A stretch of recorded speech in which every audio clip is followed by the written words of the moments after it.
Good afternoon, everyone. Uh, I I hope everyone is doing fine. And in our previous class, we have already discussed at least 10 questions, and today we'll try to cover 90 questions. Right? So I'll just be quick. I'll only point out important things here because if we go on reading explanation, it'll take like 5 hours for one. That we cannot do, right? So as you know, uh, the admit card has already been released, and I hope you downloaded your admit card, and make sure that you should know the distance from your home to the center. So to confirm that, if it is nearby, you can just go today, tomorrow, check it out. Is it in like traffic places, or it's just easy to reach? So that you should, because you should not be late. Make sure you carry one extra photo, in fact two photos that you have to carry. And also make sure that if you're going in car, then you can put your things there. But anyway, if you, even if you are taking phone, you can also put it there itself. I think you might have that. So, and your ID proof is quite important, that you have to carry, right? And for English, I think exam is on the 14th. So we still have 2 days, and in that 2 days I will try to cover 2020 and 2021. The rest we have already covered, right? So today we are going to continue from question number 11. Remember, this is a shift 1 from 2020. So I hope everyone, everyone is joining slowly. But anyway, it will be recorded and it will be shared in your Google Classroom. So anytime you can watch. If you don't want to watch, you can do one thing. You just go to your Google Classroom, attend the PYQ question there, and also you will find there the explanation. So here we are only going to cover important points, so make sure you do that. Anyway, so we'll start. Question number 11 says, who among the following is known to have popularized the term globalization? And globalization is quite important, and they have been asking about it. You can also see this in the 2020 question paper, and this is from culture. So you should understand the answer is our Ronald Robertson. So remember, globalization, Ronald Robertson. Remember, what does it stands for? In example, you can just the definition is simple. Globalization is making local things to global, right? So in simple term, you can just say that it is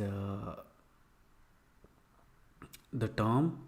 Remember that it is from popularized by Roland Robertson and coined, according to him, by Japanese economists to explain Japanese global marketing strategy, right? So just you see, if you go to anywhere, I'm just giving you example, like in McDonald or some other big global company, right, to have burger. So they also have something like some related to tikka, right, and which is Indian. Also, the local thing the global companies that makes will be called globalization. So to making global, they use local products, right, or local anything. It can be from the culture, it can be your in business. So mainly that is globalization. And the other are Yoshihiro Francis Fukuyama.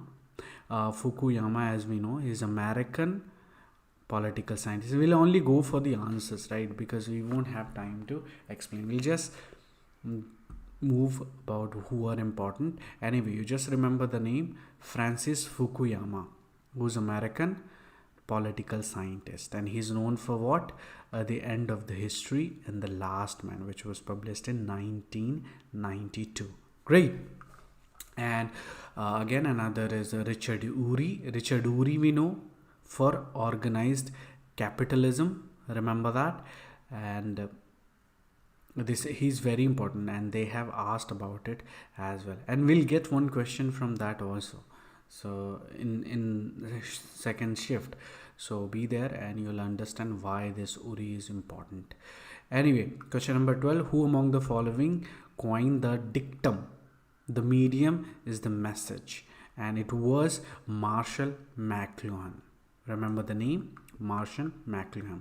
And McLuhan, as we know, is a Canadian communication theorist and educator, whose aphorism, the medium is the message, right?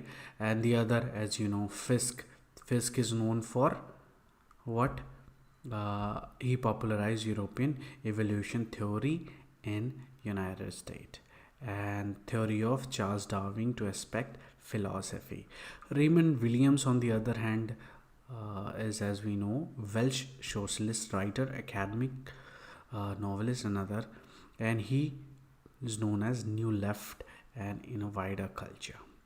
So,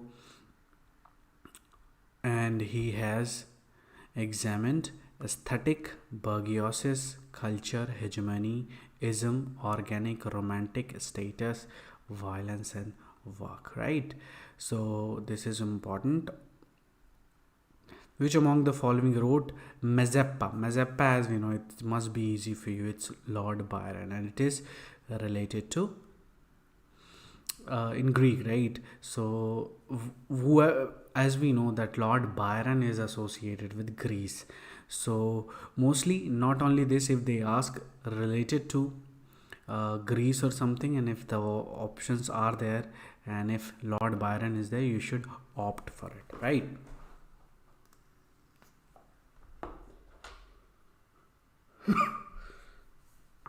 So, who later became hetman, military in Ukraine. So just remember that. Mazeppa is a cultural legacy, was revitalized with Ukraine independence. So remember, they can also ask like where it is based on Mazeppa. So you can just, if the answer in the option, if there is Ukraine, the answer will be Ukraine, right? Anyway, a little bit you can see the explanation that you will get in the Google class. So make sure you attend those questions, PYQs. It's quite important. Here, critics and text. It must be easy for you, right?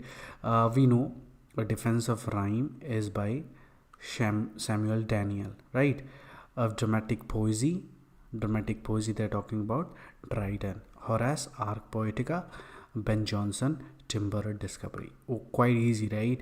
So the answer is A3, B4, and C1, D2. So according to that, our answer is that. Fine, right? As we know, Ars Poetica it's a treatise on art of the poetry, and there he introduced the guideline for writing poetry, where he also talked about clarity, he talked about form. And of dramatic poesy, we know that there are characters who are defending, like Lycidas, Lycidius, like who was defending. There is Neander, right? And the others are there. So Neander, who supported English drama, right? So Samuel Daniel, A Defense of Rhyme, it is, through the name we can understand, it is defending the use of rhyme in poetry. And Ben Jonson, Timber Discovery, is a collection of notes and observation on literature and language. Fine. Okay. Question number 15. they are talking about in India. This is from unit number 6, right? Evolution of English in India. That was, I think, our uh,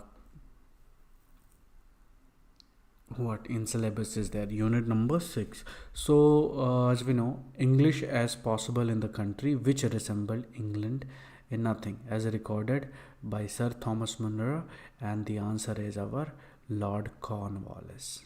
So the quote is a criticism of Lord Cornwallis, and who served as the Governor General of India from 1786 to 1793, right? The quote attributed to Sir Thomas Munro, who was also another administrator in India, suggested that Cornwallis's this policy were misguided because India and England were fundamentally different in terms of their culture, tradition, and the way of life. Right. Question number 16 is asking about the chronological order. So you can you should understand one thing that is important, like everything is started from course in linguistic, right? So that should be our first, and it seems like in two option is there, you can just remove these two, eliminate this, and then later everything came, right? So how to do things that we don't know, but we understand the latest one is semiotic and the philosophy of language. So we know B should be first and C should be at the last, and it seems like in both the option are there. We are confused with one thing, and the third one is definitely a aspect of the theory of class. So this is the second one, right? So B, D, C is our correct answer. The date is there. Course in linguistic 1916, remember that, and it is by Ferdinand de Saussure. And How to Do Things is by J.L. Austin, 1962. And again, Aspects of Theory Syntax by Noam Chomsky, 1965. And at the end we have Semiotics and the Philosophy of Language by Umberto Eco, which was published in 1984. Fine. And again, we are here talking about Harold Pinter's play, and he, as we know, he talks about, he wrote in the Comedy of Menace, and it seems in all the options are there menace. So as we know, menace is in the air is the correct, so it seems in every option we have, and it leads to bloody violence. So do you see anything related to like violence in Harold Pinter's play? There are some violence, but not like that, right? The bloody violence is not there. So that is we can just eliminate that and realize through the female character. So he doesn't specifically mention, he doesn't put more weightage on female character, he didn't. So that should not be there, and it is not pinned down or explained. So that is true, it is not explained what is menace in the air, but it is not pinned down or explained. Menace in the air, anarchy follows the systematic manner. So if it is menace, then how it can be systematic? So that is obviously not there. So menace in the air, but it is not pinned down or explained. So Pinter's plays are known for their use of language, of course, and often involving pauses, silences, and non-sequiturs, which create a sense of tension and unease, right? And the Comedy of Menace is often found in Pinter's plays, and it combines the element of comedy and humor with moment of extreme violence and aggression, right? So question number 18, which of the following poems by Larkin deals with the trauma of rape? So we know he talked about all the poem and deals with trauma of a rape victim, even so distant I can taste the grief. So this is quite kind of new, and it is difficult question, right? So you had to know all the poems of Philip Larkin in order to answer this. So Larkin, trauma of rape and let's see. Uh, the answer is, of course, deception. In deception, what happens? He talks about aftermath of young women's rape and the way both rapist and victim were changed, right?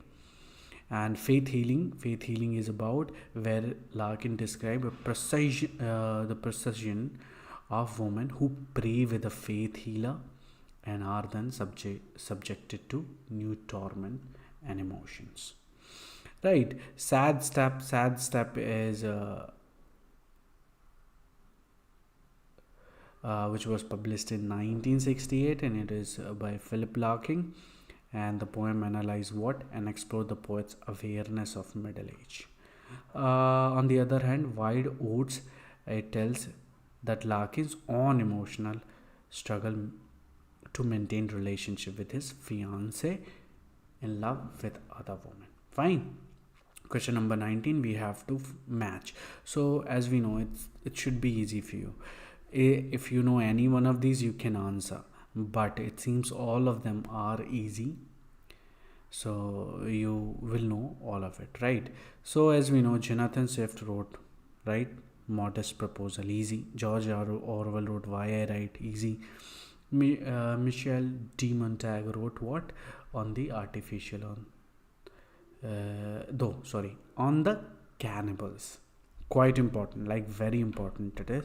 So our answer would have been so easy, right? So like we say, George Orwell wrote Why I Write, and A2, where is A2? In two option. But anyway, we know Jonathan Swift wrote Modest Proposal. So E3, you have to find where is E3, and E3, sorry, ABC, this is D. So here is a little bit typo mistake. So D3, where is D3? It seems in one option. So easy, you could answer this one, right? So D3, A2, right? B4, C1. So it was Charles Lamb who wrote on the artificial comedy, right? Montaigne wrote on the cannibals. So quite easy, right? That was so same kind of questions you will get in your exam on the 14th, right? Because in Match the Following, we have also complete practice for that in your Google Classroom, Match the Following. But remember, this is the easiest part. You will get all of them correct. How? You only have to know one or two, right? And then you will be able to answer. So anyway,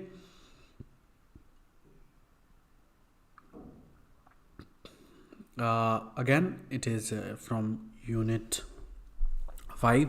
Signs are never neutral or innocent, right? Because in all cases, signs are organized into system that convey some same meaning, and it is by reading it seems all correct, right? So both the answer are correct. The explanation is also there that you can read there, in the Google Classroom. But anyway, again, Match the Following, you can just easily answer. So William Blake wrote Song of Experience, right? And John Keats wrote William Wordsworth wrote The Exertion. Quite easy, right? So B4, you'll see where is B4 in two option, right? So 2 is eliminated, and you can just find out William Blake 2. D2, where is D2? D2 in again 2 places. And we have P.B. Shelley, and P.B. Shelley, as we know, that he has wrote the Alesta, right? For whom? For Keats, right? So we'll just see where is C1. C1, it seems in one option. C1 here. So this is our correct answer. Through that you can answer, right? So Alester is a kind of gothic poem about a young poet's search for the ideal woman. The Exertion, on the other hand, is by William Wordsworth, which was published in 1814, and it was the part of his larger work, The Prelude, which is his masterpiece, right?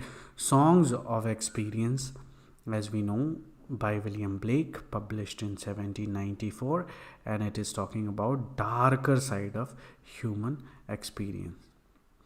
There is one, Songs of Innocence, that talks about the innocence in human or man or children. Anyway, Comic is indeed a poem by John Keats, quite new, right, and published in 1817. Again, it is talking about two statement here, talking about consumption. As we know, consumption is an outcome of self-interest and maximization of personal pleasure. There are a strong correlation between social status and such things as housing style, music taste, and food. So consumption is correlated between, of course, social status and such things are housing. So consumption can apply in all the even housing style, musical taste, food preferences, right? So it seems both the statements are correct, and we can see in the answer explanation is there a little bit. Again, question number 23, who among the following believe the rhyme is not an integral part of poetry? So Samuel Daniel cannot be, because he defended the rhyme, right? The defense of rhyme. So she is not there, and it is not an integral part of poetry. So as we know, William Wordsworth actually said about the form of, right, that it should be the common language. The poetry should be written in common language. So this is like Horace and seems Philip Sidney. They both said what? That the rhyme is not an integral part of poetry. Correct. Little bit explanation is there. We can just see, as Horace, we know that he wrote Ars Poetica, where he talked about the poem should be merely focused without artifice, suggesting that the language should flow naturally without the force and use of rhyme. On the other hand, Philip Sidney also said in poetry that poetry should prioritize the expression of moral and philosophical ideas over the use of formal devices like rhyme, right? As we know, Wordsworth and Samuel Daniel were both poets, as we know, and William Wordsworth said he believed that poetry should be characterized by focus on nature, imagination, and individual experience. And Samuel Daniel, that he wrote the defense of rhyme, that poetry should be used to celebrate virtue, great men, women, and teach moral and ethical lessons. So he defended the rhyme. Anyway, question number 24, it is talking about epic theater. As we know, who's associated with B. So where is B? In two option, 2 is eliminated, and I see A, Ferdinand Arabel, or what? It could be C, Arnold Bronen. So answer is your A and C. So this is answer and this is answer, right? Sorry, this is not the answer.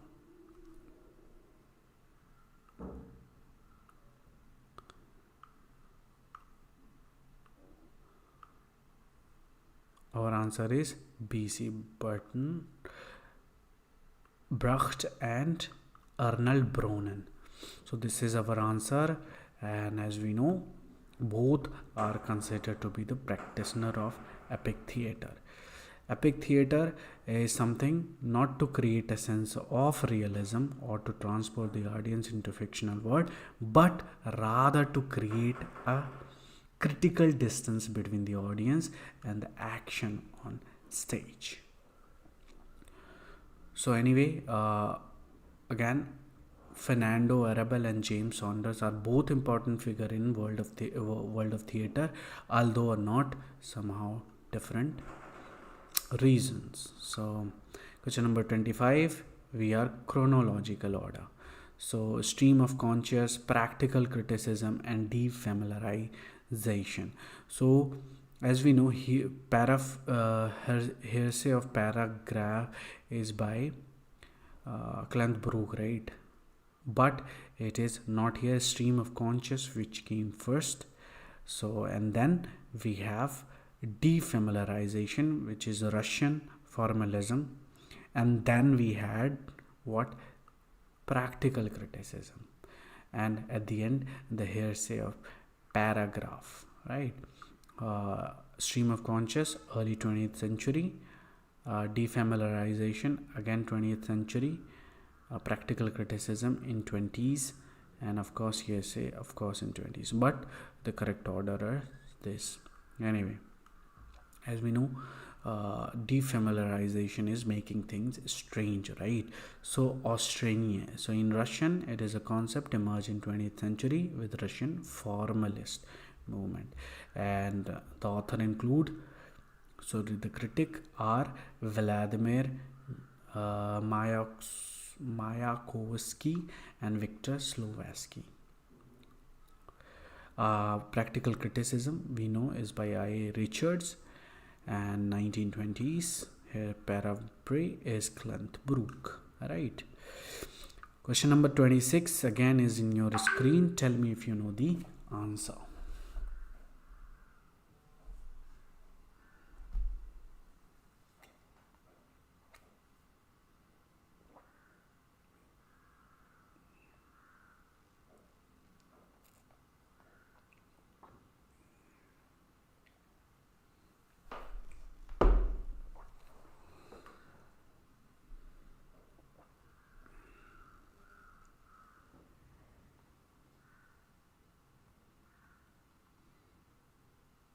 Just give me a minute.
Okay.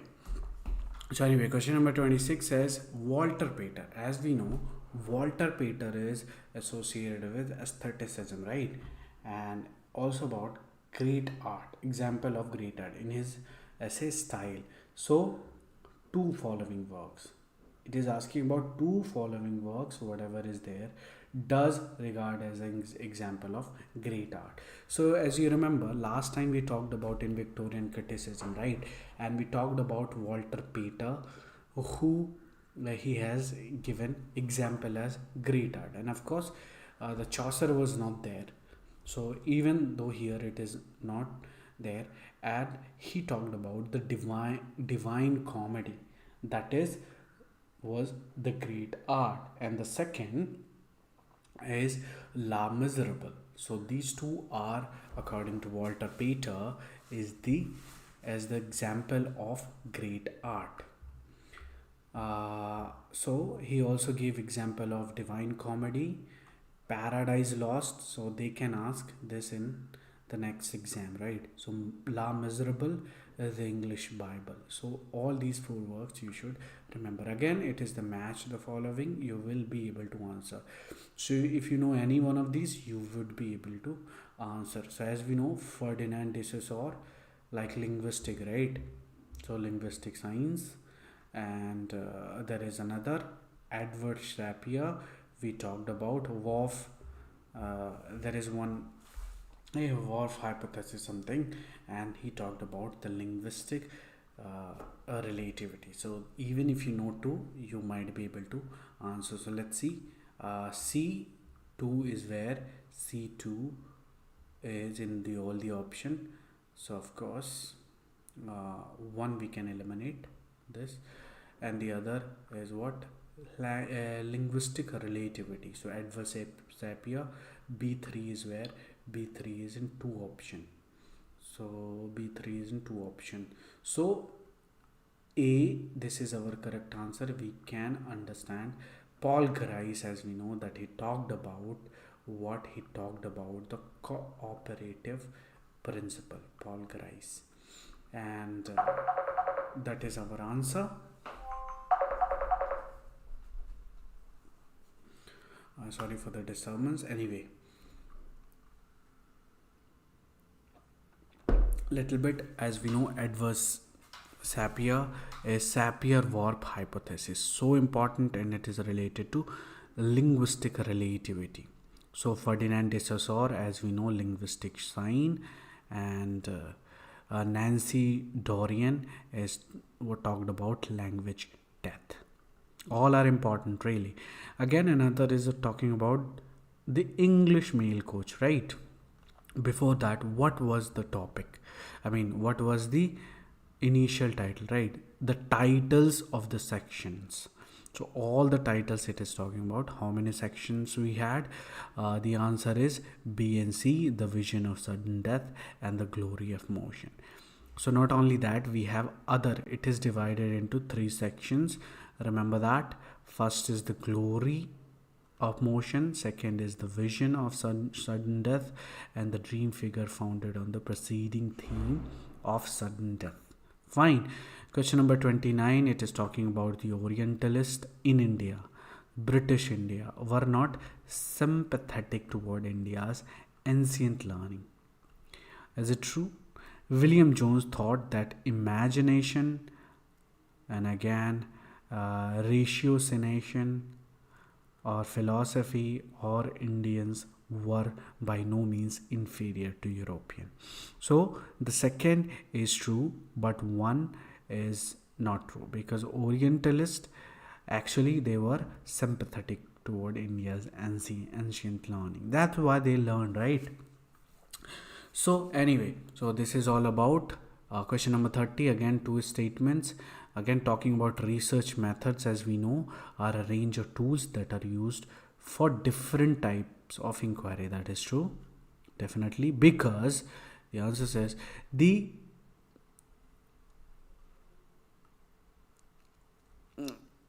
because the tools used in research are product of what situation in which they are applied. Right, in light of the above statement, correct, we have to choose the correct one.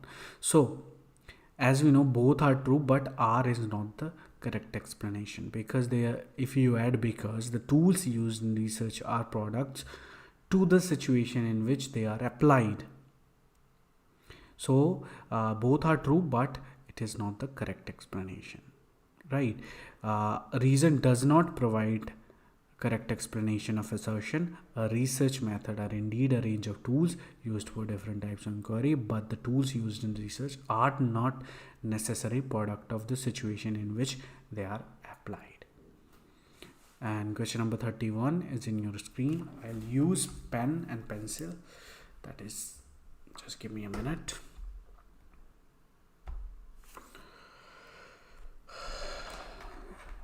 Through that we can just point more. Sorry.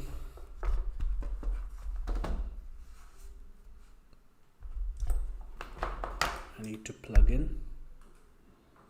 Okay, it's plugged in.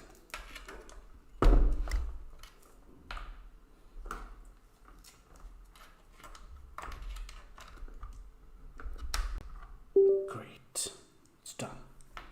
Let's see if it is working. Yes, it's working.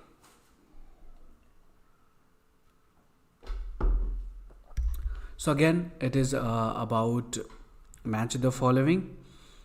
Here, as we see, If we know one, we'll understand. As I told you, there will be one question about Fisk. So Fisk actually wrote what about? But anyway, which one do we know here? As we know, Pierre Bourdieu, which is related to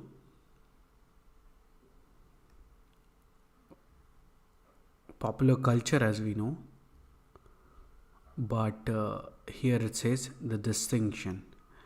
And Fisk we know it is for reading the romance.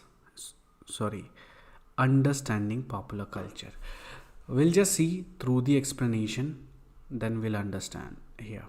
So as we know, Michel de Cartier, who wrote what? The Practice of Everyday in where 1980s, and explore the ways in which individual groups resist dominant social and culture. So here are the definition also. John Fiske, understanding the popular romance. So that is important for us, that we have to remember. And again, Pierre Bourdieu wrote Distinction, and it is about explore the ways in cultural what practice and taste are linked to social class and status. Anyway, again there is Janice Radaway, who wrote what? The Reading the Romance. So remember that, it's quite important. Question number 32, again it is talking about what concept of multi-accentuality of the sign. This is also important, saying the signs possess the inner dialectical quality and evaluate accent. So according to that, who talked about the sign? Barthes is definitely because he talked about the other thing. Stuart Hall about the culture. Jacques Derrida about deconstruction and the difference between the texts. He didn't talk so much about science and all. So obviously the answer, if we just eliminate all these three, we're left with this. So our answer is that Valentin Volosinov. We'll just move quickly because we don't have time. We need to finish 50. That's why I'm not explaining all this, that you can always find where in the Google Classroom. You only have to attend the question PYQ first, and as you submit you will get the answer. So anyway, which of the following inspired the rise of periodical essay? Who started periodical essays? Right, it is definitely by Montaigne.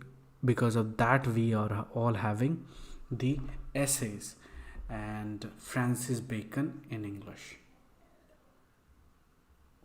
Robert Burton, he didn't talk about any essays and all. He wrote one book, right? So anyway, question number so we know like Francis Bacon used what? Euphemistic method inspired by Montaigne. So that is also important. As we know, his essays are of truth, studies, revenge, great place, travel, atheism, love, euthanasia, gardens, and adversity. And on the other hand, Michel de Montaigne wrote Of Cannabis, which is quite famous, most kind of important for you, because they might ask related to that. Of Friendship, of Repentance, of Experience, of Coaches, of Books, Children, Thumbs, Vanity. He also wrote like of, no? So usually actually Bacon is inspired by Montaigne. So that's why it's like similar kind of. So again, chronological order we are talking about. You should understand one thing. Chrome yellow is the latest, so it should not come first. It should be somewhere at the end. So answer says BDA. So first came this first, then came what? First B, then came D, a portrait of the artist as a young man. Then came A, chrome yellow.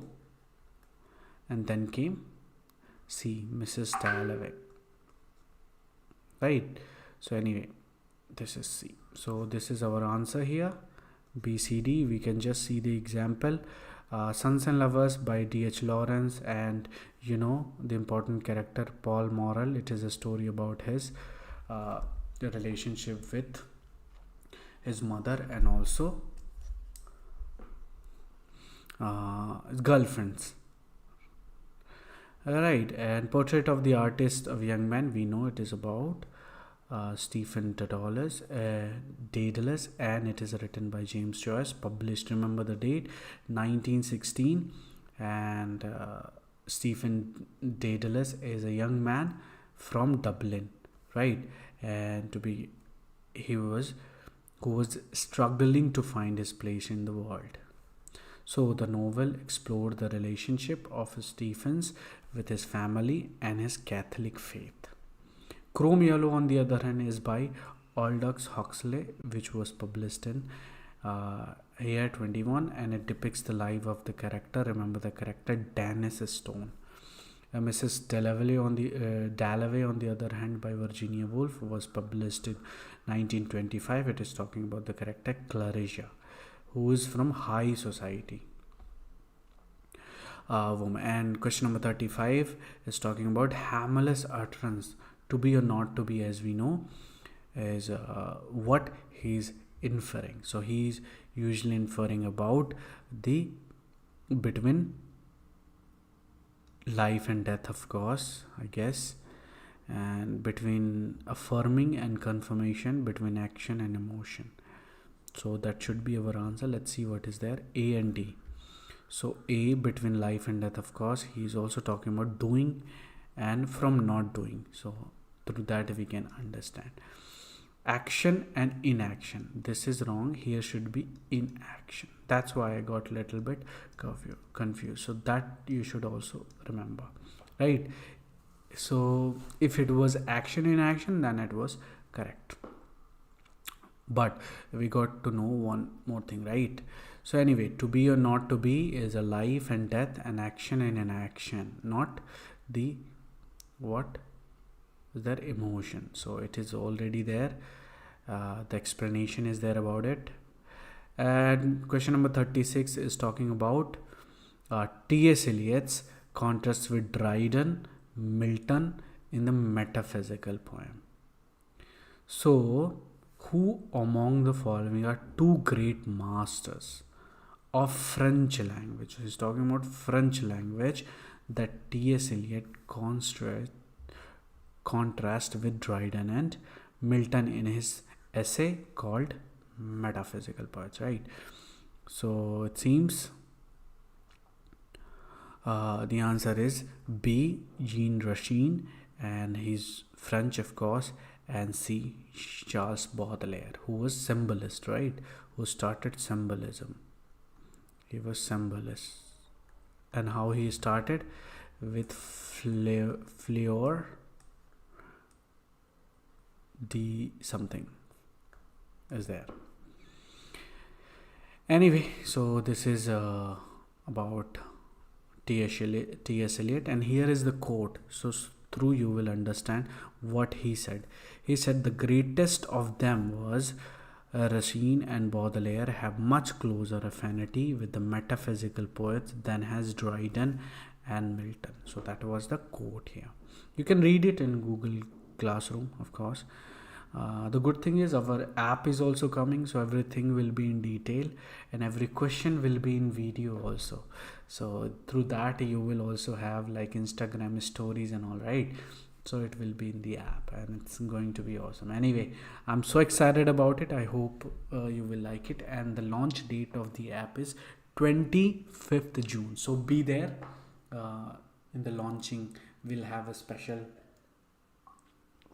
program for that. Anyway, question number 35 is talking about separate realm. Okay, it is asking about the feminist theorist, so we have to find the name.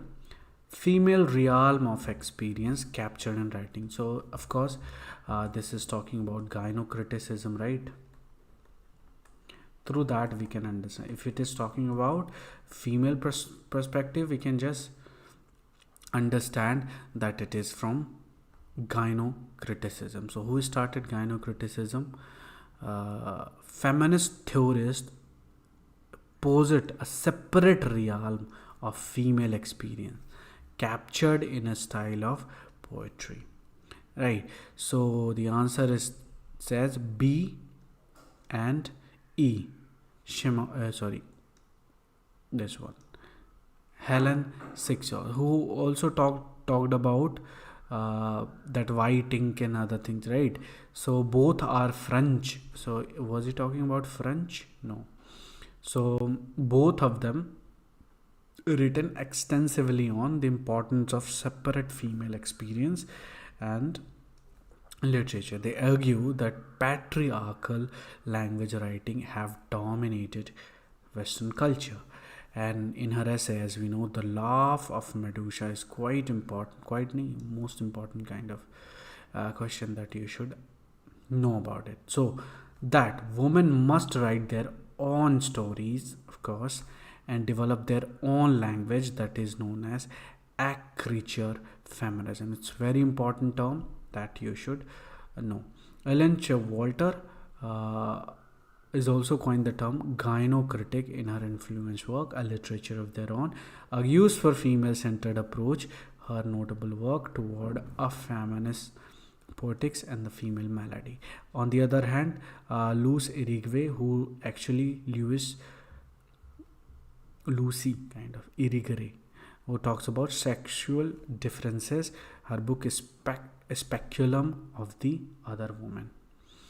Kate Millett, who wrote Sexual Politics, we know, and The Basement is a memoir of her experience living a mental institution. Anyway,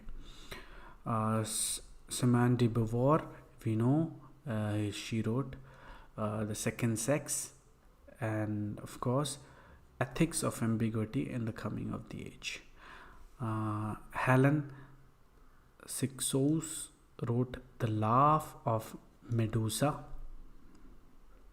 where she talked about what? Agriculture, right? Agriculture, something, which is there. This agriculture feminine, which is for like a woman should write their own, and also they should have their own language. So that's what she talked about. Who? Helen. So anyway, among the link to literary feminism, we are talking about literary feminism. We are talking about the two texts that we have to find are linked between literary feminism. So of course it should be The Yellow Wallpaper, and it should be A Room of One's Own. So B and D, quite easy, right? And as we know that The Yellow Wallpaper is written by Charlotte Perkins Gilman, and A Room of One's Own is our Virginia Woolf. Right, here we had The Yellow Wallpaper, which was published in 1892. A Room of One's Own, delivered as a series of lecture by Virginia Woolf in 1928, and where she created a character, Shakespeare's sister, right, where she created. Anyway, extra perk is also there if you want to know. Small Place is a non-fiction book by Jamaica Kincaid. And another question, number 39, is talking about Ivan's controversial essay in Brothers Karamazov. So we have to find the subject of it. So it was what? It was ecclesiastical codes. So that is our answer. So little bit about it is there. If you can, of course you can go and read. We are just solving quickly. We are just going through it, and then later. Actually, I don't like the way like quickly reading. I just want to understand everything about it. I mean, to teach everything related to one question. As we don't have time, we have so many things that you can go and access there in Google Classroom. The explanation is there anyway. So here it is talking about a speech in Samuel Beckett's Godot. Who said this? Astrid of a grave and a difficult birth, down in the hole, like lingeringly, the grave diggers puts on the forceps. So it is actually by, who said it? What happened to my computer? Vladimir said this.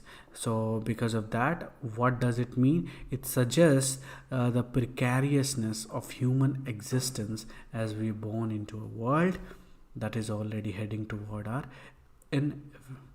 inevitable end. We know that these two characters are in Waiting for Godot. Which of the following poems list a dramatic monologue? We have to find dramatic monologue.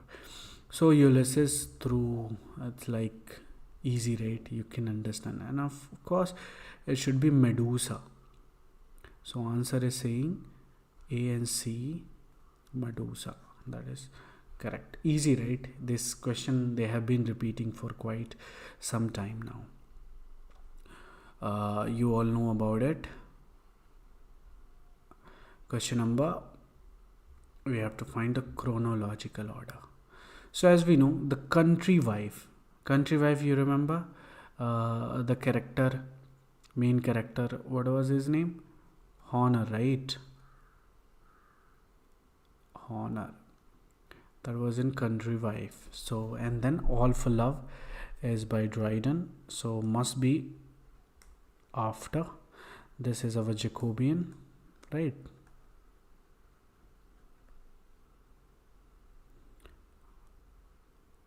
And Venice Preserved is another, and The School for a Scandal, of course it's like in Victorian, right? The School for Scandal. So obviously our answer should be starting from D.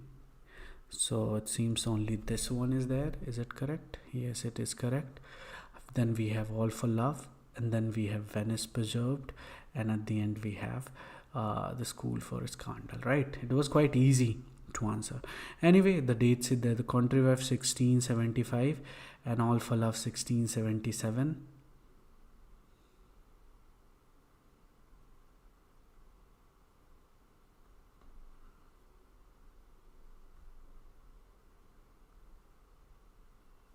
Remember, this character is there. And A School for a Scandal we have, it is about love of gossip and scandal. Venice Preserved with Thomas Ottaway, and All for Love is by Dryden, right? About Antonio and Cleopatra's love story. Anyway, who among the following linguistic proposed the term? Easy, right? Competence in performance. Noam Chomsky. Like it is in your mind fixed. You don't have to. And Roman Jakobson, we know, another linguist known for his contribution is structural linguist, semiotics and poetics. Noam Chomsky, we know that the answer was Noam Chomsky. Right. Anyway, question number 44 says, my first acquaintance with poet. Easy, right? Which poet does William Hazlitt describe the only person I ever knew who answered the idea of man of genius? Right? Easy. He talked about Coleridge. And here is the quote. And he also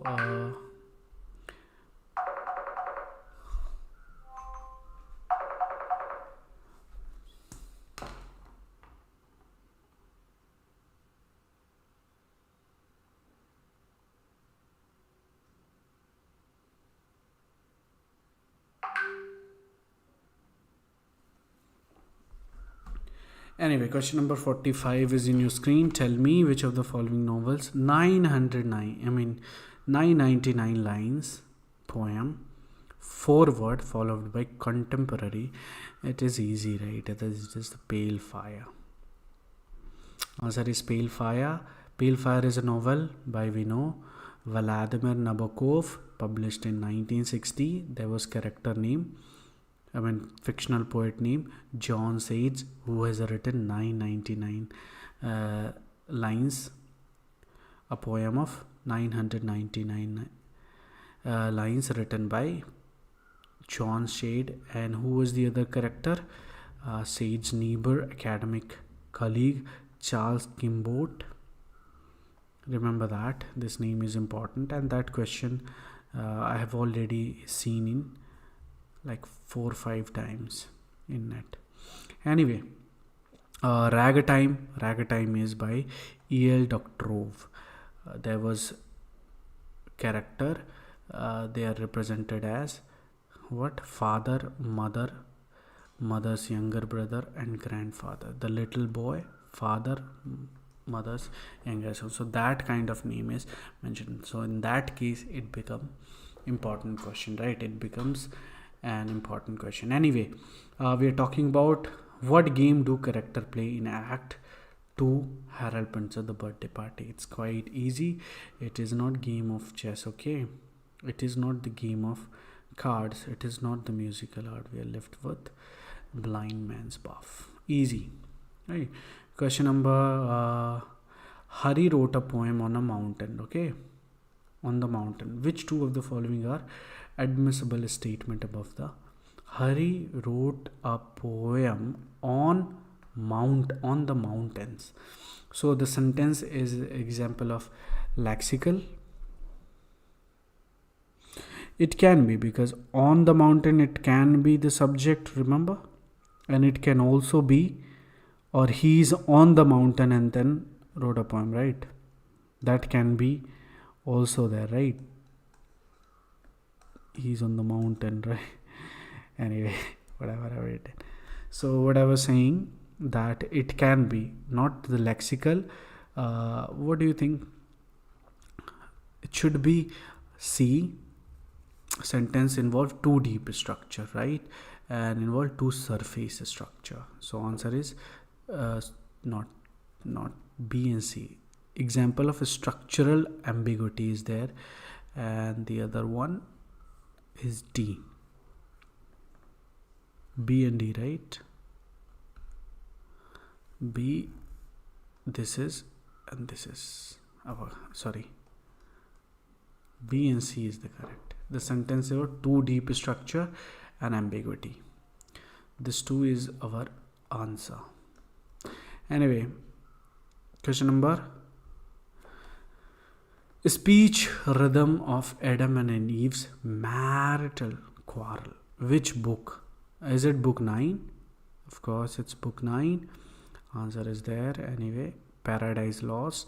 Milton portrays what martial quarrel between Adam and Eve, where they argue about whether they should work together or separately in the garden. So something like that. Adam says, "Why dost thou then suggest to me distrust, knowing who I am as I know who thou art?"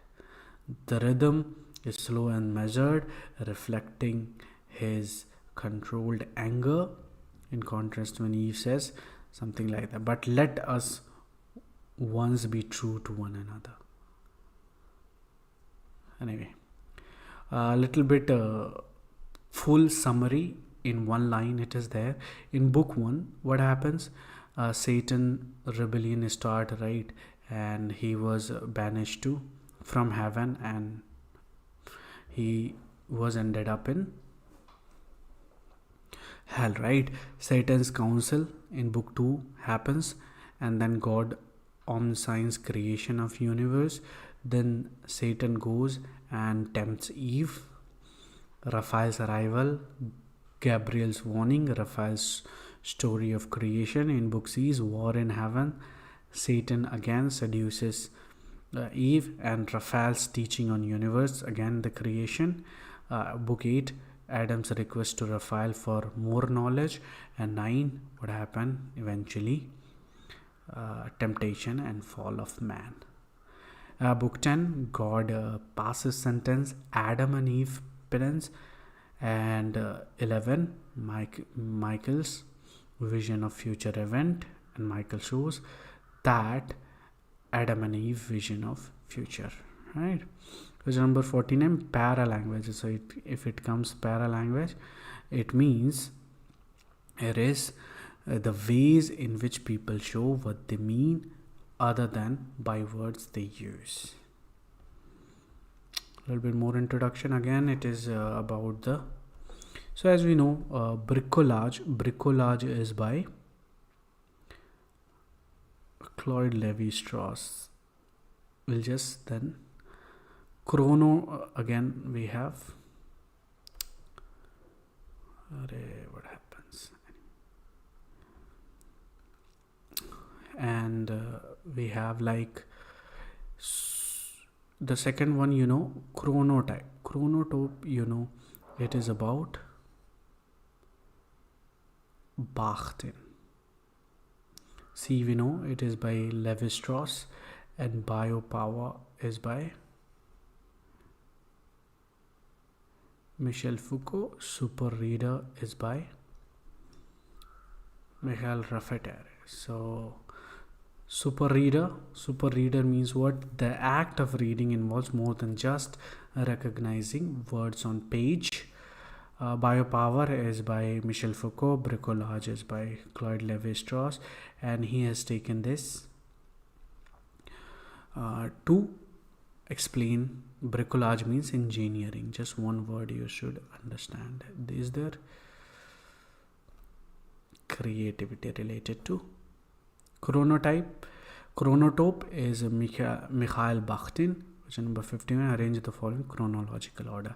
So what begins? Advancement of learning.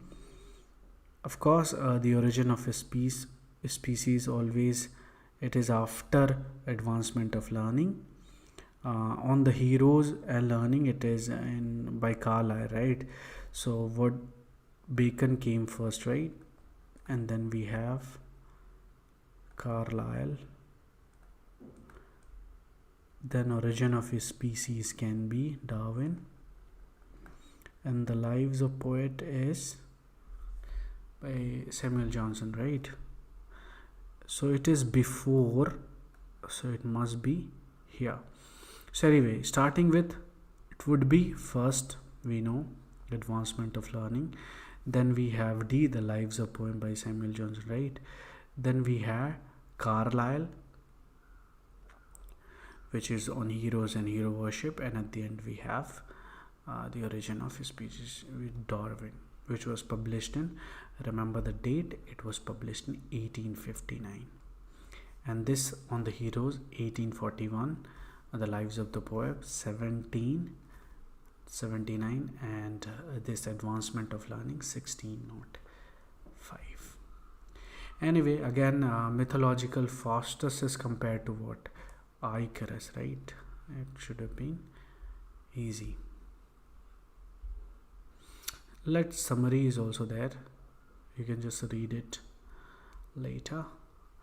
According to his civil disobedience, what two things did Thoreau talk about? He concluded that the state is ultimately weak, and C, he realized that the neighbors are only friends during the tough time.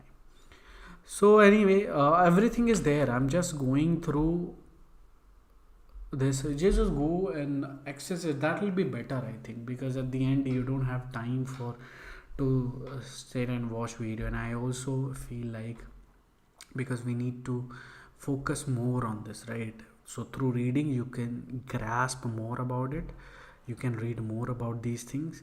So anyway, question total we have covered over 50 questions. Anyway, you can just go to Google Classroom. You know, there is one tab called, if you go to Google Classroom, okay, you will find 3 options. One is a stream, right? And another is classwork, and another we have report. uh, marks. I think marks is the option. So if you go there, just click here, you will find all the important sections, and in important sections we have the options, I mean the other assignments, if I can say. You can just go one assignment called PYQ, where you have from 2020 to 2023, all the questions are there, and you have to click any one of these and then attend the exam. What happens then? When you submit, you will get the explanation. Only after submission you will get the explanations. Okay, so make sure you go and do all this, and everything is there. So for now I will only post important mock test, and only if you do that it will be enough. Anyway, thank you so much. The rest will start after the exam with new 2023 June exam. No, we'll have the question paper immediately after the exam. If not, maybe after 1 week or something. So anyway, thank you so much, and of course go to Google Classroom, do your mock test, right? Anyway, thank you so much. Bye bye.